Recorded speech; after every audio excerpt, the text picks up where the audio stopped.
একটু চলে যাচ্ছে, একটা ব্রিফিং হচ্ছে জাতীয় বার্ন ইনস্টিটিউটে, আমরা সরাসরি চলে যাচ্ছি সেই ব্রিফিং এ। তো এই সংখ্যাটা ভ্যারি করতে পারে, আমি বারবার বলছি।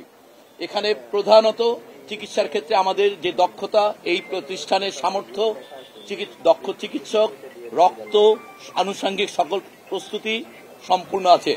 এখানে প্রায় 9 জন এই মুহূর্তে আইসিইউতে ভেন্টিলেট করা অবস্থায় আছে এবং আরো অনেক ভেন্টিলেটর এখানে এবং ঢাকা মেডিকেল কলেজে তাদের প্রয়োজন হলে সেগুলো প্রস্তুত করা আছে। রক্তের প্রয়োজনীয়তা সম্পর্কে একটি আপনাদের সকল মানুষের আবেগ জড়িত। অনেক অজস্র মানুষ রক্ত দান করেছেন বা আগ্রহ প্রকাশ করছেন।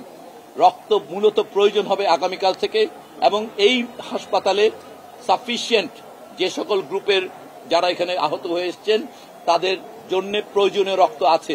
তারপরও আগামীকাল সকাল থেকে এখানকার এবং ঢাকা মেডিকেল কলেজের ব্লাড ট্রান্সফিউশন সেন্টারে রক্তদানে আগ্রহীদের রক্ত সংগ্রহ করা হবে। তবে মনে রাখা ভালো যে আসলে অতিরিক্ত রক্ত সংগ্রহ করে রাখাটা আসলে সত্যিকার অর্থে কোনো প্রয়োজন হবে না। অতএব একটি যুক্তিসঙ্গত সংখ্যক রক্তদানকারী আসলেই আমাদের পক্ষে এটা ম্যানেজ করা ভালো হবে।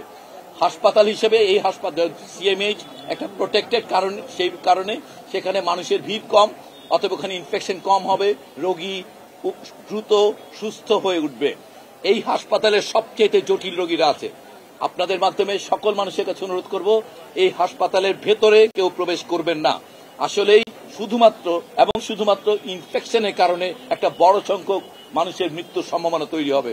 অতএব আমাদের চিকিৎসক এবং নার্স এবং সকল বন্দোবস্ত তাদেরকে সেবা করার সুযোগ দেন আপনারা দোয়া করেন যেন এই বাচ্চাগুলো বাঁচানোর ক্ষেত্রে আমরা যেন কোনো ভুল না করি, আমরা যেন আমাদের কোনো সামর্থ্যের প্রয়োগ করতে ব্যর্থ না হই। এইটুকুই আপনাদের কাছে অনুরোধ, সমস্ত জাতির কাছে অনুরোধ, আপনারা এই ছোট্ট বাচ্চাদের জন্য দোয়া করেন।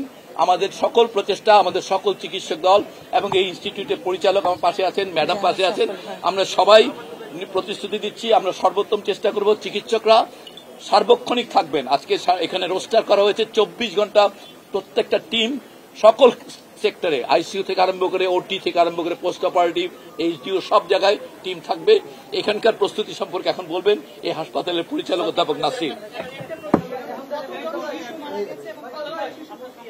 এই মুহূর্তে মৃত্যুবরণ করেছে আমরা বলছি যেটা 17 জন, এইটাকে আমরা নিশ্চিত করছি। এর বাইরে আমরা বলছি যে আপনারা জানেন যে আহতের যারা পুড়েছেন তাদের মধ্যে বেশি বয়সী শুধুমাত্র উদ্ধারকর্মী, সেনাবাহিনী, ফায়ার ব্রিগেড কর্মী এবং 2 জন শিক্ষক এবং 1 জন ওই স্কুলের স্টাফ। এছাড়া বাকিরা সবাই শিশু। তো এই শিশুর সংখ্যা 100-র বেশি এবং অন্যান্যদের সংখ্যা 15 জনের কাছাকাছি হবে, এটা এক্সাক্ট না। এবং এই 100 জনের মধ্যে অল্প কিছু আছে যারা ইতিমধ্যে চিকিৎসা গ্রহণ করে বাড়ি গিয়েছেন, সেই সংখ্যাটা খুবই কম। অধিকাংশই এখন আসলে হাসপাতালে আছেন। এখানে যে 8 জন পঞ্চায়েত, তার মধ্যে 2 জন শুধুমাত্র অ্যাডাল্ট, বাকিরা সবাই 18-র নিচের। এই বার্ন সম্পর্কিত ব্যাপারটা উনি বলতে পারবেন। তারপর আপনাদের মোটা ধারণা বলছি যে আসলে এই বার্নের যে ধারণা উনি বলবেন বা যেটা বলা হয় এটা একেবারেই প্রাথমিক মূল্যায়ন এবং এটা বাইরে থেকে দেখা।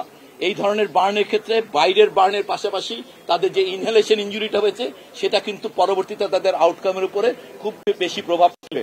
অতএব বার্নের পার্সেন্টেজ দিয়ে কত মানুষ ঝুঁকিতে আছে এটা নির্ণয় করা সরলীকরণ হবে। তারপরও উনি ক্ষেত্রে বার্নের যে ব্রেকআপটা এটা উনি বলবেন পরিচালক মহোদয়। একজন, হ্যাঁ, আমরা যে 17 জনের কথা বলছি এরা শিশু। এখানে একটা ব্যাপার বলা ভালো যে এখানে এখন পর্যন্ত 7টি লাশ, এই 17 জনের 7 জনের কিন্তু এখনো শনাক্তকরণ করা যায় না। এটা অ্যাবসলিউটলি দেহাবশেষ। অতএব তাদের ডিএনএ স্যাম্পল নেওয়া হচ্ছে। অতএব 7 জনের এর মধ্যে 6 জন সিএমএইচে, 1 জন উত্তর। অতএব দেহাবশেষ আলটিমেটলি জানা যাবে হয়তো পরিচয়, এখন বলা কঠিন, তবে আমরা ধারণা করছি তারা সবাই হয়তো শিশুই হবে।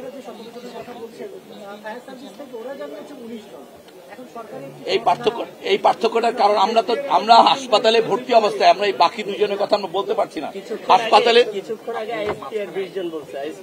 কিন্তু আমাদের কাছে যেটুকু আছে আমি সেজন্য বলেছি এই সংখ্যাটা এটা কিন্তু ইনজুরি আমরা বলেছি ভর্তি রোগী, বারবার এই সংখ্যাগুলো দিয়ে এখানে এই প্রশ্নটা সেদিন আলোচনার শুরুতে একটা কথা বলেছিলাম, আসলে সংখ্যার ক্ষেত্রে পার্থক্য হচ্ছে কারণ এখনো 3-4টা সংস্থা বসে আমরা কনফার্ম করছি না। যেমন আমরা যদি বলি পাইলটের মৃত্যু, এটা আমরা অন্তর্ভুক্ত করে বলি না। ডাক্তার সাইদুর রহমান বার্ন ইনস্টিটিউটে ব্রিফ করছেন, আমরা সরাসরি ছিলাম সেখানে।